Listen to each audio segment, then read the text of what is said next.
Surface charge density होती है charge upon में सरफेस एरिया, चार्ज अपॉन में सरफेस एरिया। 4 पाई से 4 पाई काटा, ये आ गया। अब Q1 बाई Q2 की वैल्यू कितना है? R1 by R2। Q1 by Q2 की वैल्यू कितना है?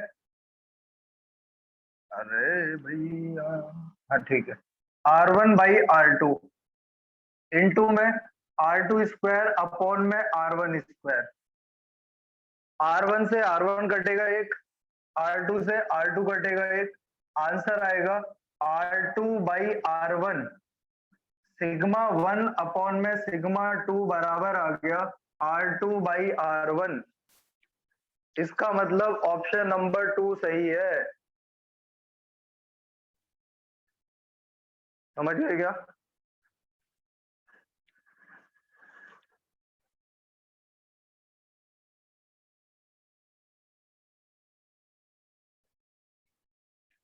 जल्दी बोला करो भाई।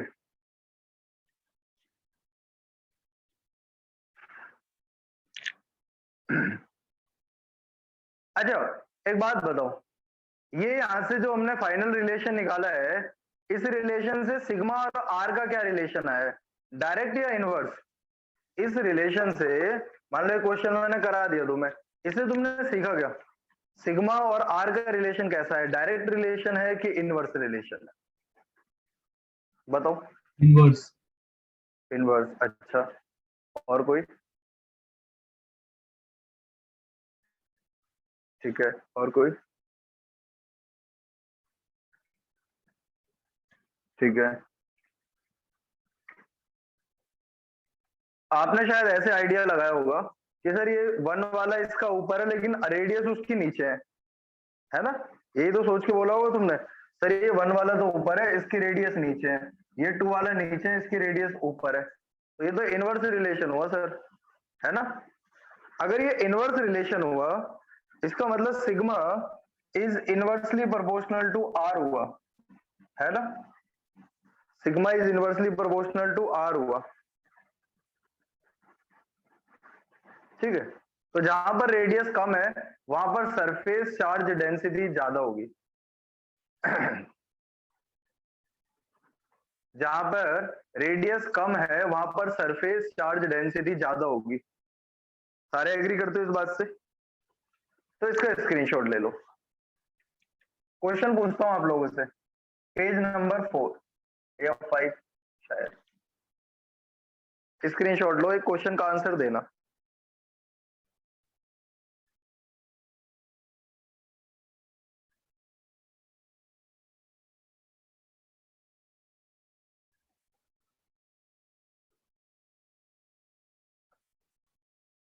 ठीक है, चलिए एक क्वेश्चन पूछता हूं तुम लोगों से, देखते हैं कितने लोग मेरी बात को समझ पाए।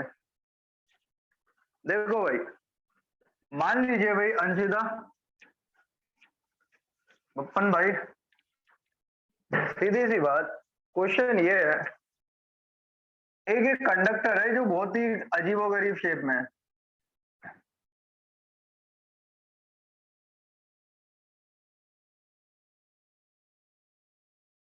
इसमें एक पॉइंट है ए, एक पॉइंट है बी, एक पॉइंट है सी, और एक पॉइंट है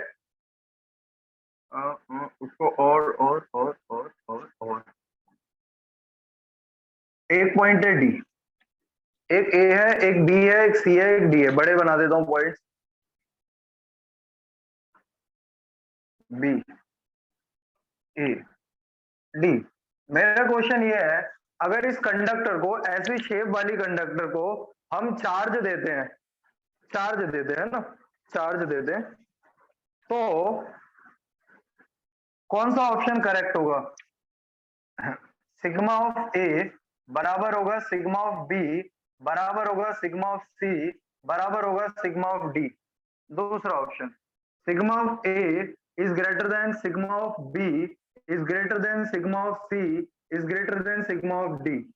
तीसरा, sigma of D is greater than sigma of C is greater than sigma of B is greater than sigma of A.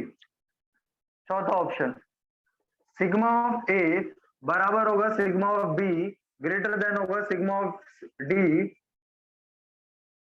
Greater than होगा सिग्मा ऑफ डी। 4 ऑप्शन है, सोच सकते हो क्या कुछ? अगर इस कंडक्टर को चार्ज दिया जाए, आप इसमें चार्ज की बारिश कर दो, चार्ज ही चार्ज भर दो दबा के, देते जाओ, तो सरफेस चार्ज डेंसिटी का ऑर्डर क्या रहेगा?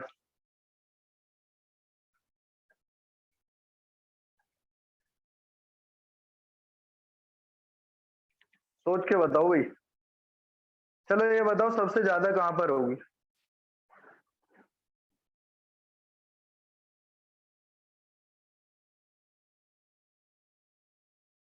ए पे सबसे ज्यादा होगी?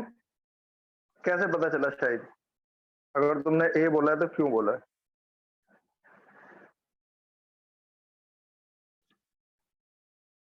बता शायद। ए तो क्यों ए?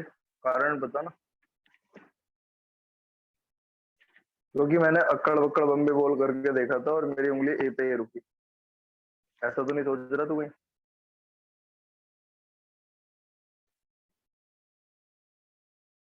चल अब मैं बताता हूँ। तो भाई सीधी कहानी है, sigma is inversely proportional to R. जहां पर रेडियस कम होगा वहां पर सिग्मा ज्यादा होगा।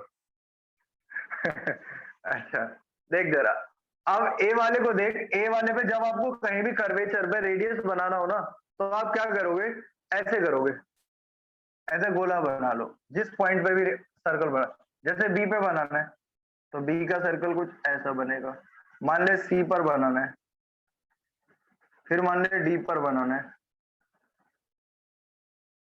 अब एक बात बता, चारों गोले को कंपेयर कर, अब तो किसी भी कर्वेचर पे आप उसका radius of curvature find out कर सकते हैं ऐसे सर्कल बना के, ठीक है? तो अगर आप देखो, सबसे कम रेडियस जहां पर होगी वहां पर सिग्मा सबसे ज्यादा होगा। जहां पर रेडियस सबसे कम होगी वहां पर सिग्मा सबसे ज्यादा होगा। कौन से कर्वेचर की रेडियस सबसे कम है यहाँ पर?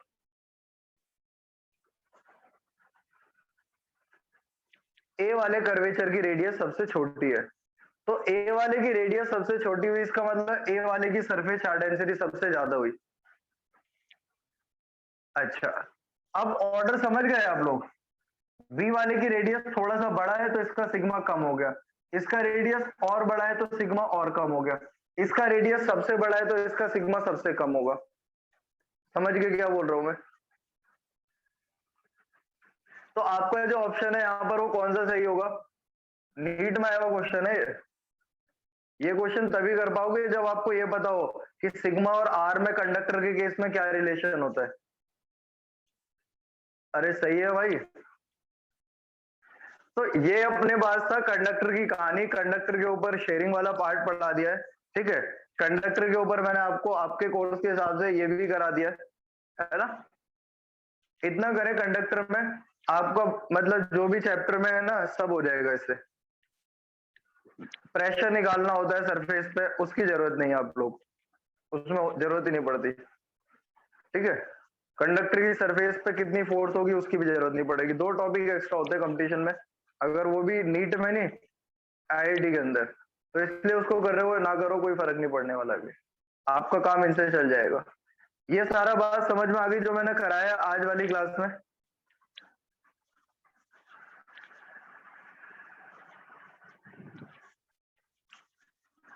अब जो हमारी क्लास होगी कल होगी बच्चों, और कल वाली क्लास में आपको कैपेसिटर स्टार्ट कराऊंगा। सारा पार्ट कंप्लीट हो चुका है मेरे हिसाब से जितना भी था, बस आप कैपेसिटर वाले सेक्शन पे आएंगे। इस चैप्टर के 2 सेक्शन थे। पहला सेक्शन था इलेक्ट्रिक पोटेंशियल एंड एनर्जी को स्टडी करना, सेकंड पोर्शन है इसका कैपेसिटर को स्टडी करना।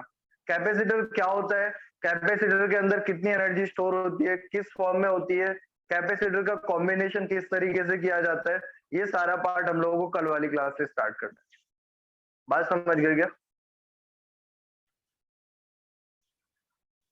बाकी तब तक के लिए जितना आपको आज पढ़ाया गया है इसको ढंग से पढ़ लेना। कल वाली क्लास में मिस मत करना, सेमीकंडक्टर पढ़ाऊंगा, बहुत जरूरी रहेगा, ठीक है बेटा? चलिए इसका स्क्रीनशॉट ले लो।